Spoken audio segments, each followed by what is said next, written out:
Hi, it's post production Paulo. So the camera unfortunately stopped in the middle of our shoot, so we do not have any visuals for this episode, but in the future we hope to.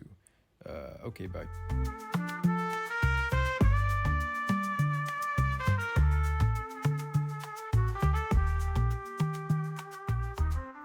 Hello and welcome to the Everything is Roses podcast. I am Paul Kumans, joined by Rafid Mahmoud.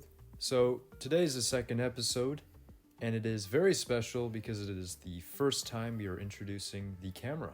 That's true. We're making upgrades. Now we're visual alongside audio.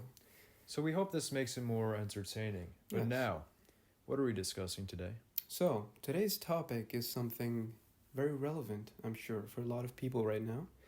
It's basically about how to balance your life in terms of work and also personal things that you may be going through or want to start doing, and how to kind of take that in stride with, the winter blues and things that may dampen your mood and your motivation to do things. Very interesting and very Yes. relevant. Yes. So, in your personal experience, what are your methods for kind of combating the winter blues or just trying to maintain that balance? Well, it's been a work in progress, I'd say. Yeah. Recently, it's been very difficult because it's been very, very bad weather here in the Yeah. past few weeks and even months, honestly. Yeah. And there's very little sunlight. And I used to think I didn't need sunlight, to be honest. Until you came to Paris. Yeah, I thought I was a vampire. Yeah. But turns out, no, I'm just human. So, yeah, now Okay. I miss it. And it's so rare that it's like finding a gem. Yeah. So, yeah, I try to go out as much as possible, Right. even when I don't want to. Because with weather like this, Yeah. it's a challenge to go outside. You're like, I'm warm inside. Right. I'm in my blanket, Mhm. Why would I leave the comfort of this situation? Yeah, and I guess it's also like it's still beneficial despite the sun not being like visibly there. Mhm. You're still, I guess, getting, the benefits of being under the sun despite clouds Yeah. hovering over it. So, yeah, it's still important to be outside and still to be able to, try at least to walk Mhm. despite the very cold temperatures. Yeah, But yeah, that's an important point. So like kind of Mhm. first being outside. exactly. But- Get yourself out. Yeah, Yeah. that's in the parks too. Yeah. But like inside though, when Mhm. when you need to be inside, Mm. working or whatnot, what do you kind of do to maintain that balance, Well, when I'm indoors, I think it's just a matter of doing something productive, Right. even if it's only for 5 minutes. Yeah. Like, say you have some project or some anything that you need to be doing, Mm. and obviously with the weather and whatnot, you're not going to want to be doing it. Yeah. But just start doing it for 5 minutes only if that's what you have to do at first. Mm-hmm. And that'll kind of get you in the zone of, relaxing and working and making sure everything is proceeding apace. Right. Yeah. So, but what about you, though? What else do you have to recommend? Yeah, I think that's a fair point. I like because, living in a studio by myself, I like to keep it tidy. Mm-hmm. Try it at least each day, and I think that really does help me set forward for the rest of the day. I cannot work in my apartment if the apartment itself is a mess. Yeah, That's it. Like I cannot focus at all. that is actually a very, very good point because Yeah. it's very similar for me, too. Yeah. And if your environment is dirty, it affects your mentality as well Yeah. towards your motivation Sure. and your drive to do anything. Right. So yeah, that's a very good point. Like cleaning up, tidying, Yeah. and taking a nice shower, cleaning off, having something good to eat, Yeah. and then starting whatever you need to do. That kind of like puts you in a momentum, a forward momentum Right. to Right. have a good, productive, nice day, Yeah, and I think those are crucial. It's very basic, but like eating enough, for example. Mm-hmm. I think reflecting on last year, it was so easy to skip a meal. Mm-hmm. Breakfast was like something that I would not even think of doing. Really? Yeah, like It's during the my most freshman important year. meal of the day, man. I was just like, I got to get to this morning class. I Mhm. cannot afford this breakfast. And that was obviously a mistake because I couldn't even focus in class. Yeah.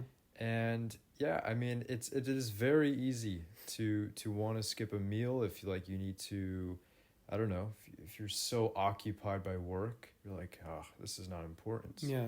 But yeah, these are fundamental things that really are crucial to your college life and are so easy to miss. Yeah, exactly. I mean, I agree. Yeah. Even nowadays in my routine, because I have, like you, I have very early classes in the morning, Yeah. and I also live outside Paris, so it takes me a lot of time to get to class. Mm. So what I do now is I just have half of my breakfast Yeah. in the morning, like 50% of it, and then when classes are done, I go back home and I have the other half. But it's very interesting. It backfires sometimes because Why? if I stay in Paris and maybe I'm meeting you or maybe I'm meeting a friend and I have lunch with them, I still want to get 3 meals a day. So I go back home and oftentimes I have the rest of my breakfast at like 7 or 8 p.m. Is it a breakfast? Well, it's breaking my fast up until that point. Okay. So there you go. Technically it is. It's something I can use for sustenance and fuel. Okay. So it's the time of day is not important. Would you recommend this technique? No, I would not. I would not recommend this. Do not do this. Don't try this at home. Okay, don't have 2 breakfasts Yeah, and split this is it up during the day. Only for professional procrastinators. Meal procrastinator? I don't even know. Procrastinating your breakfast? Yeah, I don't know the job title for this particular situation. Yeah, but you know, what really kind of light a bulb in my head, procrastination. That's something that everyone deals with, of course. And it's so easy to procrastinate your work each day, fall behind, and you have an abundance of work before the deadlines. You can actually manage to do it, I would say. I mean, I'm the most productive when I'm right on the deadline. Yeah. But obviously it's not great. It's not that healthy. You can lose sleep by doing so. I mean, like, do you have any kind of strategies to prevent? I mean, obviously we're not experts in this. No, we're still dealing with this. I was just thinking when you're asking me, I'm like, I'm the worst person to ask for this. Well, we're just gonna have to stop this episode. Yeah, we're just terrible. Yeah. But no, I mean, I've gotten better with it for sure. Yeah. Because during COVID, it was the worst. I'm sure for a lot of people at home, it was the worst at that time, procrastination. Yeah. But since I came here, I just kind of stuck it into my head that I have to get it done, no matter what. And I guess a good way to alleviate it is what I said earlier. If you have a lot of time, typically with deadlines, big deadlines, you have a lot of duration to complete them. Yeah. So even if you're starting like 2 months before, just do 5 minutes of work. That's it. 5 minutes? Only 5 minutes. Wow. Start by doing only 5 minutes. 5 minutes of work. I would recommend that because it's better than nothing, right? Yeah. If you spend 3 or 4 days where you're like, okay, I need to really finish this. I need to finish this product or this project rather. But you don't. You kind of fall into that cycle of, oh, I needed to do this, but I didn't, and now I feel bad because I didn't do it. Yeah. In alternative to that, you can spend just 5 minutes on the first day, and maybe you just read like 2 lines. That's fine. That's better than nothing. Second day, try for 10 minutes. Third day, 15 minutes. And gradually you'll find that you gain the drive needed to increase the duration. And by the next week, you'll be putting in an hour study session or whatever, and you'll be moving along, and you still have a month to go. That's I actually feel like that'd work, and it makes sense, right? You're you're removing the pressure little by little, and you are getting stuff done no matter what. I think that's actually a very good strategy. Yeah, and maybe like you set yourself up for just 5 minutes the first day. But just by doing that, you may be doing even more, despite it just being the first day. So, that's a good strategy as well. I mean, you have to think in the long term with these kinds of things. Yeah. Because it's going to be consistent in your life. Right. It's like going to the gym.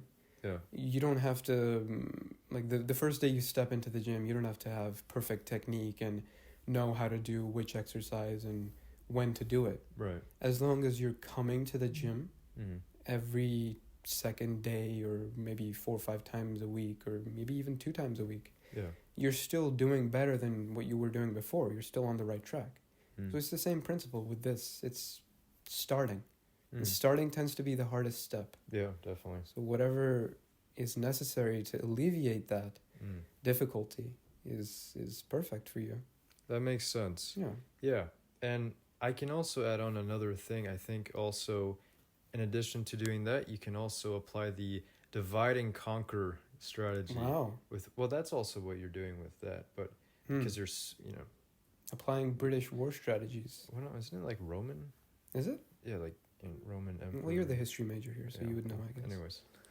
Well, anyway, feel free to correct us. Yeah, please don't. We're not historians. But yeah, so I think something that's kind of helped me is if I say I have to do like 4 hours of work one day, maybe during the weekend, and this is not a foolproof strategy, but what's helped was doing just 2 hours in the morning, 2 hours in the evening, and giving myself just a very long break in between, and go to a park, go to, I don't know, a store or something to have fun.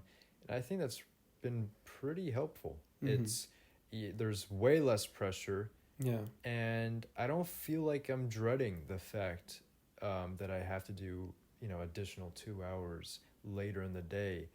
Like I feel more motivated into doing those things. Yeah, that definitely does sound like it would work. Very beneficial. Yeah. For me, though, I feel like if I don't get it all done in one kind of sitting, I feel like I can't relax. Yeah. Because I feel guilty over, I still have to finish this remaining work that I have. Yeah, of course. And I can't really let myself go until that's been completed. Yeah. But I can see how if you do it long enough, you can kind of disconnect it because it's essentially just a break that you're taking. Right. Yeah. It's only a break. And that's very relatable. Like I still, retain that idea that, I cannot relax until this is done. Yeah. The one thing that's kind of helped in that matter was the fact that I was not even getting anything done by trying to do everything at once. Okay. So that's in my personal experience. Like I wanted to jam out a project on one day. I couldn't. No, it's always better to spread these things out over multiple days. Yeah, of course. Rather than just have them on one day. Yeah. So yeah, that's definitely a good idea for sure. Yeah. Yeah. And in terms of like work, kind of, what do you think is the right way into approaching them? Not kind of actually how you're working, but just mentally, like when you're thinking about the things that you have to do, what do you think is the right way, Like the way to go about starting? Yeah. Like how to order it all, like plan out a timeline? Planning out, and also just like, for example, should you, is there a way to not be so overwhelmed with the idea of working, not like reducing the pressure, the stress? Yeah. That's a good question. I think that has to do a lot more with the way you approach life in general. Yeah. So we're going to get philosophical here. Let's go. Which we will be doing a lot. So look forward to that. But I would say it's more, it comes down to living in the moment. Yeah. Because when you have a lot of things to do, you tend to worry too much about things that haven't happened yet. Yeah. Typically, this is what happens. You're just chilling in your house and suddenly you remember, I have this assignment due. I have to do that. And then you're like, I have to also do the dishes. I have to cook tonight's dinner. Yeah. Laundry is piling up too. I need to finish that as well. Tomorrow I need to meet up with this professor to go over this. The week after that I have to do this and this and this. And it's like a mountain. It just keeps piling up. Yeah. And you're like, oh my God, how do I even begin to chip away at this? Because I can do this right now. I can like go do the laundry, but then I still have all this other stuff I need to finish. Yeah. So instead of, I think, putting your mindset in the future, I would say live in the present. Yeah. And just enjoy what you're doing. Just be like, I'll get it done. I know what I need to do. I'm a responsible, mature adult, and I'll get it done. But for now, I need to just focus on what I immediately need to do. Yeah. And enjoy doing it, Try to find some benefit from it. That's what's helped me a lot. Right. But what about you?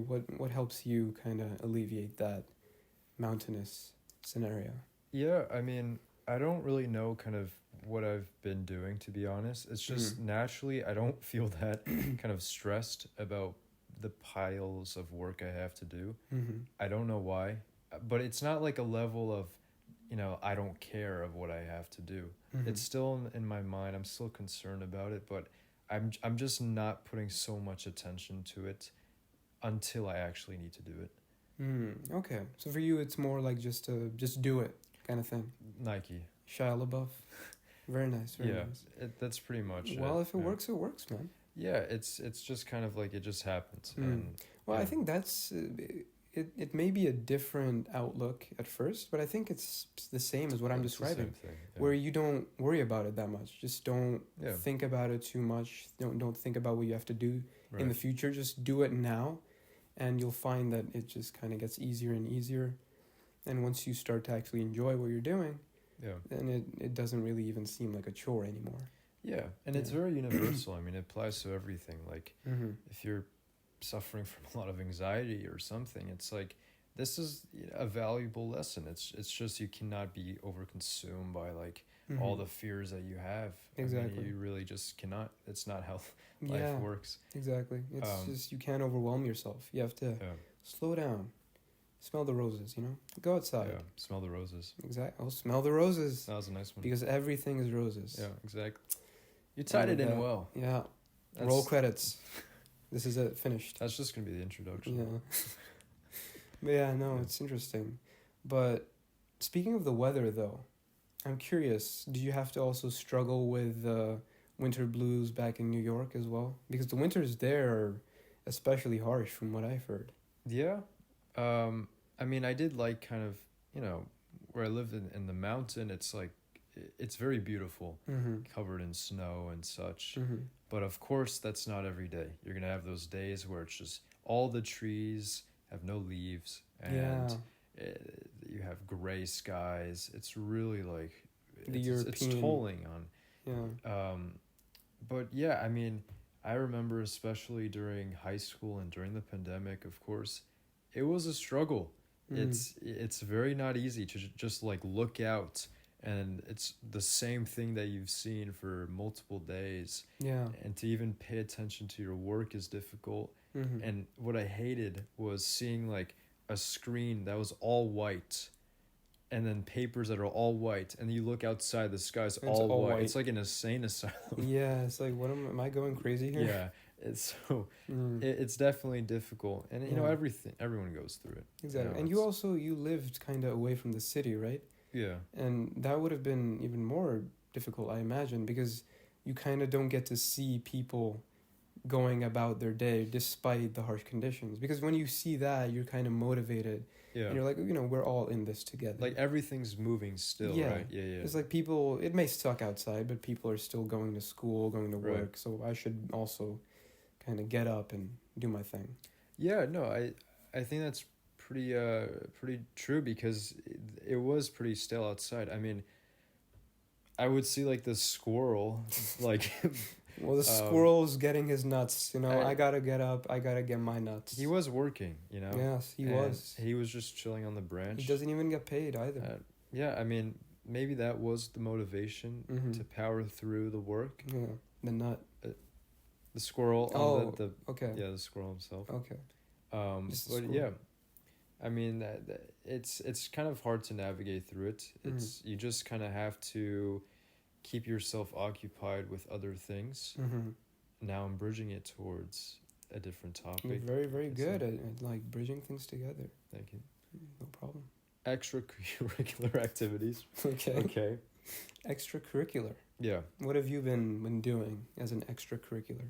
Well, I mean, like recently I've, joined a film club and that was nice, doing some acting all week. Very tiring. Yes. But yeah, it's I had tons of like assignments kind of pushed onto the week and I was like I would be preoccupied by the work and such, and the fact that I was doing this filming would also add so much time towards my day where I wouldn't even have enough like energy to do the work. But despite all of that, I felt way less kind of anxious. I think kind of the lesson is that you need to put your mind into something else. Yeah. Even if it appears that it will hinder you from being your most productive self, Yeah. it really won't. It does Exactly. the opposite. Mm-hmm. Yeah. But do you find that acting and being in a film club was sort of a passion thing for you? Passion? Yeah. Because that plays a big role in deciding whether these things are categorized as productive or unproductive. I mean, for you at least. I think things that I feel passionate about are really things that I want to pursue kind of more in the future. Yeah, okay. So I think this was more of just something that I've had fun with. Mm-hmm. It was interesting to learn about. But because of that, I think it was beneficial. Just the mere fact that I enjoy doing it. Yeah, because it's a new experience. Yeah. And whenever you're trying something new, it's always the excitement of the unknown. Like, oh, what are we going to be doing today? Right. And you get to, try out how you would be in that new thing. Yeah. So, yeah, that would definitely help a lot for sure. Right. And do you have kind of anything that relates to... Well, these days, I mean, we have the podcast. Yes. So... Yeah, you can talk about... Yeah. Yeah, that's been helping a lot in terms of having a creative outlet, rather. Mm-hmm. Because it's very important to have something in life that you can kind of pour yourself into. Right. And see it have a tangible effect. Yeah, of course. And without that, you kind of just get stuck in the loop of tying it back to the monotonous lifestyle. Yeah. You get stuck in the loop of everyday routine where wake up, have breakfast, go to work, go to school, right, maybe go to the gym afterwards, come back home, go to sleep, repeat. Without something that's a passion thing, without something that's enjoyable for you, it's very easy to get caught up in a loop and of unenjoyment, of disenjoyment. I don't know what's the word. Yeah. But it's been very nice to have this kind of alleviate that. Yeah. And yeah, as you said, it kind of takes away the hours that you'd spend just sitting in bed, thinking about things and just overthinking things and being like, oh, I didn't do that today. Oh, I need to do that tomorrow. Right. Rather than that, you're living in the moment. You're like, okay, I did this. Very good day. I'm content. I'm fulfilled. Tomorrow I have to do this and this and this, but I'm looking forward to it. Yeah. Because it's a passion thing. Yeah. No, it's that's so true. And I mean, like with this podcast specifically, people don't know, but we've recorded many episodes. This is not actually the second one. That is true. We've recorded many hours now. We're on like episode 10. Probably by now. Yeah, you guys haven't seen them, but maybe one day. Maybe one day. Maybe we'll make like a Patreon. Yeah. We'll charge like 5,000 euros for behind the scenes footage. Could do that. But yeah, I mean, like, because of the fact that we've already done a pretty good amount of work in terms of the podcast, just on its own, it's like that you can put your energy to it and you can produce something. I think that's very important. Yeah. Producing something. If you're just going by everyone else's creations and not being able to actually foster something of your own, I think that's kind of guides you into something of a downward path. So it's like you're falling in line, right, and you're not really standing out. Yeah. And when you don't stand out, like, you don't have to be Olympic champion or whatever, but at least I think try to do something that will kind of distinguish you from someone else. I think that's really important to have in life. And it actually gives you fulfillment. Exactly. It's you can be proud of something. So for sure. And it teaches you new things. Like with this podcast, I've learned how to edit. And it's very basic stuff. I mean, we have very basic equipment. We're not even going to show what equipment. We're using like phones for this. So you guys are propped up on very expensive and advanced equipment right now. You're on a tripod. Yeah. It's 30 books. Not a pile of 30 books on of course table. Not. No. It's a high budget production. But it's taught me a lot about editing and software editing and music editing and all that. Yeah. And we're still in the early stages. Yeah, of course. As we continue, we'll learn more and more, and we're planning to have a lot of guests on as well. Yeah. And I'm looking forward to that too, because it provides a space to discuss things. Right. And learn about people's outlooks. Yeah. You don't typically get the opportunity to do that.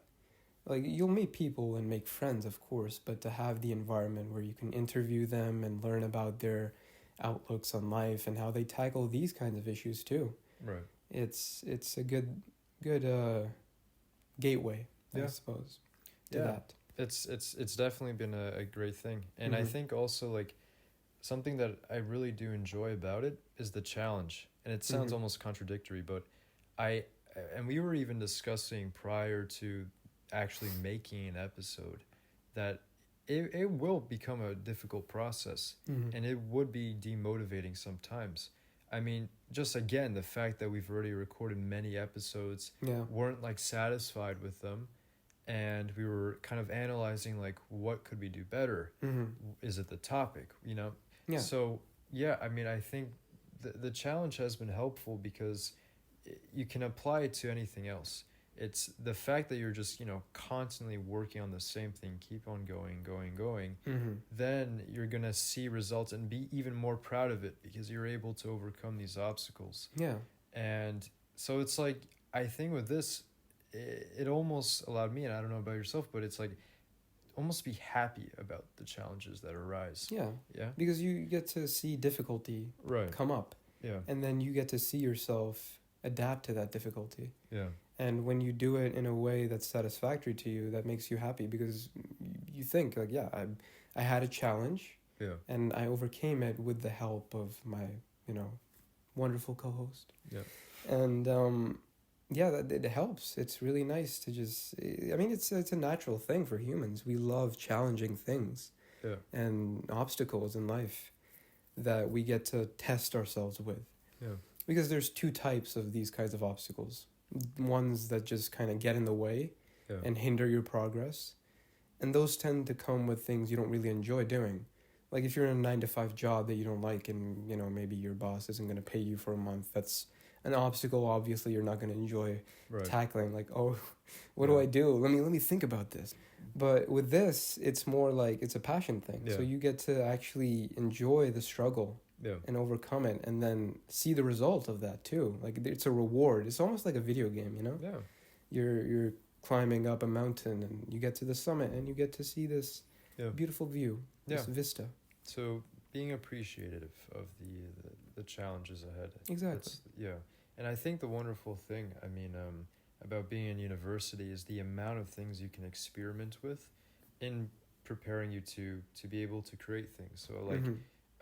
Like in my experience, like just taking a intro to drawing class, I've never been one to draw. Stick figures were my thing.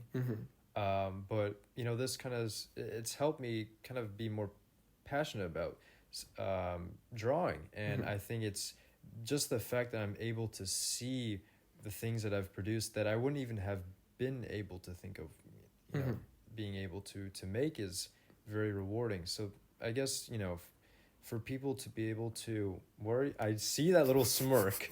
I'm sorry, I tried so hard. I tried to be serious, but as you're saying all of this, all I can imagine is you. No, don't even. What happened earlier with your drawing class? We're not even going to talk about what happened in the drawing class. Just a little hint. So, anyways, just overall, think about though, what artists have to do. Overall, though, we're gonna skip to a new topic. No, go ahead. So drawing, what did you learn? No. So you. No, so me. Yeah. Okay. Have you felt that the university in general has enabled you? I really just threw you off track there, huh? Yeah. Yes, you did. I apologize. That hidden smirk. Yeah. No, definitely, like 100%. Coming here has been absolutely amazing for me. Yeah. I've tried things I would never have tried before, like making a podcast. You did the filming thing as well. Also. Yeah, I made a short film. Maybe I'll link to that one day. I just Oscar-worthy performances in that, of course. But yeah, I tried all these different things that I would never have tried before, and it was such a good experience. Yeah. Because I feel like I've grown from who I used to be. Someone that would just automatically decline every invitation or any opportunity to just stay at home and be in the comfort of my own space without jumping out. Right. And coming here has been good for getting out of that zone and trying different things. Yeah. And now I also want to start piano. Yeah. So I want to try to dabble my hands into some musical kind of things too. That'd be great. And Yeah. you can, play in front of the. That's the true. camera. We'll have a live concert. Yeah. We'll sell tickets, we'll invite celebrities. And we'll talk about politics while you're just playing the piano. Yeah, I'll just be in the background. Like maybe I'll be like out of shot. Yeah. So you can't even see me, but I'm just producing some insane music. The amount of things you're able to create. Yeah, Isn't exactly. it- It's isn't it a beauty? creativity, man. Yeah. You just have to keep creating. Well, that's good though. And Yeah. I think the crucial part that you mentioned was being social. Mm-hmm. It is so easy not to be social. Yeah. Even though that you're constantly surrounded with people your age, Mm-hmm. and even though there are limitless kind of opportunities to meet people, all the clubs and whatever, Mm-hmm. it is so easy to just stay in your little lane and focus on your work and go to class and then sleep. Yeah. It's, Because it's comforting yeah, in a very dangerous way. yeah, Because you're used to it, and what you're used to is obviously gonna be, more appetizing. right, Because you don't have to struggle, you don't have to challenge yourself, right, and it seems like a comfy existence. yeah, But to really feel that fulfillment and contentment, and to really look back on your day and be like, you know what, I spent a good day today. right, right, And I learned a lot. I did something that progressed me towards my ultimate goal, yeah, or my life goal, or just any goal in general. right, That really helps you get a good night's sleep, and Yeah. wake up feeling rested and good and Yeah. ready for the next day. yeah. I think that's very important, and it's like to actually be able to make things good. Mm-hmm. I think it's lovely because it's also so easy to rely on like hope and chance. Mm-hmm. Oh, maybe next week will be better. Yeah. Maybe something good will happen, and things do, but it's like it's obviously something you don't want to be relied on solely because these are purely out of just what happens in life. Mm-hmm. And if you have the ability to actually make things good for yourself, I don't see why not to. Mm-hmm. It's a challenge, of course, but yeah, I think being more engaged in any way possible in university, Mm-hmm. things that obviously I struggle with. I struggle with all of the things we talk about, but it's really just kind of labeling it and putting it out there like these are the things that you have to do, and Yeah. it's important. Yeah. Exactly. Yeah. You can kind of just leave it up to fate, Right. but that's not going to get you anywhere. You have to start with a change within Yeah. and externalize that and try new things. Right. Yeah. Well, with that, Yes. this has been a very deep episode. Is it different from the first one? Yeah. I mean, we talked about aliens in the first one. My And then favorite we one. talked about winter blues in the second one. So I think there was, just tiny jump. Yeah, I mean, I feel like it's a very different audience for each episode. Yeah, we're just going to target different groups of people for Different every people episode. each time. Exactly. Well- But yeah, I hope you guys found this interesting and helpful maybe. Yeah. And try these things out. If they work for you, let us know. If you have any other suggestions too, like what to combat these winter blues with, or just blues in general, like if you're struggling with routine and want to spice things up, what should you do? Yeah. Leave a comment and tell us. We'll read it and then we'll make Paulo implement them. What am I, like a guinea pig in this? Well, no, you're scenario? just the first, Alright. If it works, then I'll try it. Okay. If it doesn't, then I won't. Okay, so you're like the consumer and I'm the Exactly. guinea pig. All right, great. Yeah. Oh, this is great. Yes. So, if you enjoyed the episode, please make sure to follow us on Spotify. Make sure to leave a comment. Apple Podcasts as well. Apple Podcast as well. Yes. And on YouTube, subscribe to us. Leave a comment. Share this with whoever you think will enjoy it. And we'll see you in the next one. Goodbye. Bye.